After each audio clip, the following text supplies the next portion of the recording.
चलिए दोस्तों, स्वागत है आपका हमारे YouTube channel trading with S में।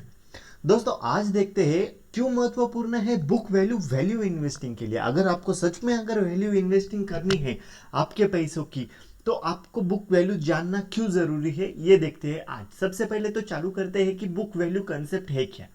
तो बुक वैल्यू मतलब किसी भी कंपनी का अगर हम एसेट माइनस लायबिलिटी अगर करते हैं, इन शॉर्ट अगर आपको बोलूं तो एसेट मतलब वो होते हैं जिससे कंपनी को पैसे आते हैं, और लायबिलिटी मतलब वो होता है जिस पे कंपनी के पैसे जाते हैं। मतलब इन शॉर्ट एसेट मतलब किसी कंपनी की अगर उसकी लैंड हो गई, उसकी बिल्डिंग हो गई, उसके प्रोडक्ट्स मैन्युफैक्चर करके जो उन्होंने रखे हैं, वो सब उनके एसेट है। और वही अगर हम लायबिलिटी की बात अगर करते हैं तो लायबिलिटी मतलब अगर किसी के पास से कुछ कर्जा लिया है, बैंक के पास से लोन है, तो वो लोन उनका लायबिलिटी है। और उनके पास जो मशीन है, जो उनकी लैंड है, जो कुछ भी पैसा होगा कंपनी के पास, वो उनका एसेट है। अगर हम यूं समझ लो, एबीसी नाम की कोई एक कंपनी है, एबीसी लिमिटेड नाम की कोई एक कंपनी है। उनके पास एसेट है 1 लाख रुपए का और लायबिलिटी है 50,000 रुपए की। मतलब अगर हम बुक वैल्यू के फॉर्मूला में अगर ये वैल्यूज डालते हैं, एसेट माइनस लायबिलिटी, तो ये होगा 1 लाख माइनस 50,000, मतलब 50,000 हमारा बुक वैल्यू आ गया। बराबर।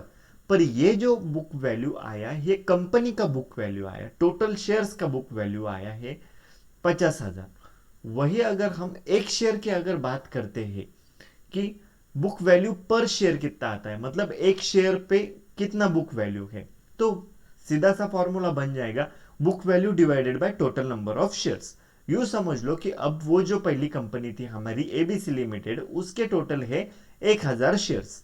तो हमारा जो बुक वैल्यू आया था 50,000, उसे हम 1,000 से डिवाइड कर देगा। मतलब 50,000 डिवाइडेड बाय 1,000 दैट इज 50। मतलब इस केस में एबीसी लिमिटेड कंपनी का बुक वैल्यू आ गई 50। तो ये तो हो गया book value asset minus liability.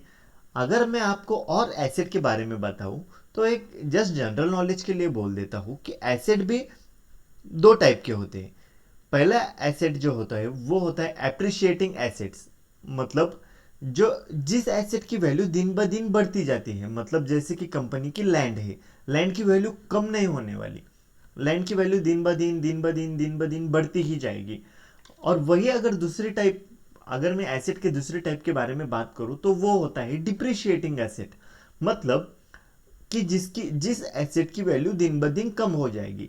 मतलब अगर उनके कंपनी में, एबीसी नाम की जो कंपनी है, उनके कंपनी में जो कुछ भी इंस्ट्रूमेंट्स है, जो कुछ भी मशीनरीज है, वो मशीनरीज की कॉस्ट दिन ब दिन बढ़ने नहीं वाली। जैसे लैंड की कॉस्ट दिन ब दिन बढ़ेगी, वैसी मशीन की कॉस्ट दिन ब दिन घटेगी।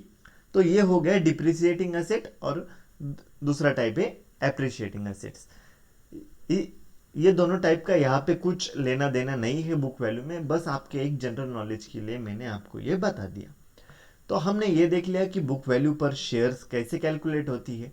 अब बुक वैल्यू तो एबीसी कंपनी की आ गई 50।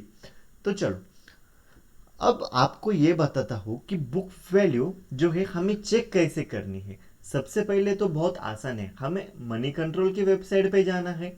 मनी कंट्रोल की वेबसाइट पे जाने के बाद किसी भी कंपनी का हम सर्च कर सकते हैं। अभी टॉप ट्रेंडिंग स्टॉक्स में देखते हैं हम, तो यहाँ पे रिलायंस यस बैंक, चलो यस बैंक का देख लेते हैं कि बुक वैल्यू कितना है।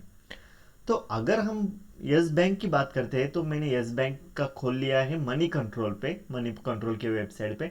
और आप यहाँ पे देख सकते हो कि बुक वैल्यू है 9.67। तो मनी कंट्रोल की, सॉरी, यस बैंक की बुक वैल्यू है 9.67। एसेट माइनस लायबिलिटी अगर करते हैं तो 9.67 आती है। ठीक है दोस्तों। तो बुक वैल्यू कुछ कंपनीज की निगेटिव में भी हो सकती है, जिनकी लायबिलिटी ज्यादा है, एसेट से जिनकी लायबिलिटी ज्यादा है, उनकी बुक वैल्यू कभी भी निगेटिव आएगी। ठीक है दोस्तों। तो चलो फिर से हमारे पीटी के पास। तो हमने ये तो देख लिया कि बुक वैल्यू चेक कैसे करते हैं मनी कंट्रोल की वेबसाइट पे। आप दूसरे भी किसी जगह पे जैसे एनएससी की वेबसाइट पे भी आप चेक कर सकते हो। उसके बाद हम कंक्लूजन पे आएंगे कि यार, ये तो सीख लिया बुक वैल्यू क्या है, फॉर्मूला भी देख लिया, पर है क्या, इससे हमें पता क्या चलेगा। तो इससे हमें यह पता चलेगा if the share price of a company is trading higher than its book value per share, it is considered to be over valued. मतलब अगर किसी कंपनी का शेयर प्राइस जो है वो बुक वैल्यू से ऊपर है, जैसे अभी हमने देखा कि यस बैंक में अभी हमने देखा कि यहाँ पे बुक वैल्यू आ गई कितनी 9.67 और उसकी करंट मार्केट प्राइस है 12 रुपीज। मतलब इस केस में शेयर प्राइस जो है वो ग्रेटर है बुक वैल्यू के प्राइस से। मतलब इस केस में कंपनी अभी भी ओवर वैल्यूड ही हमें मिल रही है। आशा करता हूं कि आपको यह वीडियो समझ रहा है कि ओवर वैल्यूड कब मिल रही है हमें कंपनी, अगर बुक वैल्यू से ज्यादा प्राइस है शेयर प्राइस की तो ये ओवर वैल्यूड कंपनी हो गई। और वही अगर अंडर वैल्यूड की हम बात करते हैं तो जिस केस में बुक वैल्यू ज्यादा, जिस केस में शेयर वैल्यू ज्यादा होगी और बुक वैल्यू कम होगी। मतलब हमें यह देखना है कि अगर शेयर प्राइस बुक वैल्यू से ज्यादा है तो हमें ओवर वैल्यूड मिल गई, और इफ बुक वैल्यू अगर ज्यादा है शेयर प्राइस से तो हमें अंडर वैल्यूड कंपनी मिल गई, यूं समझ लेना।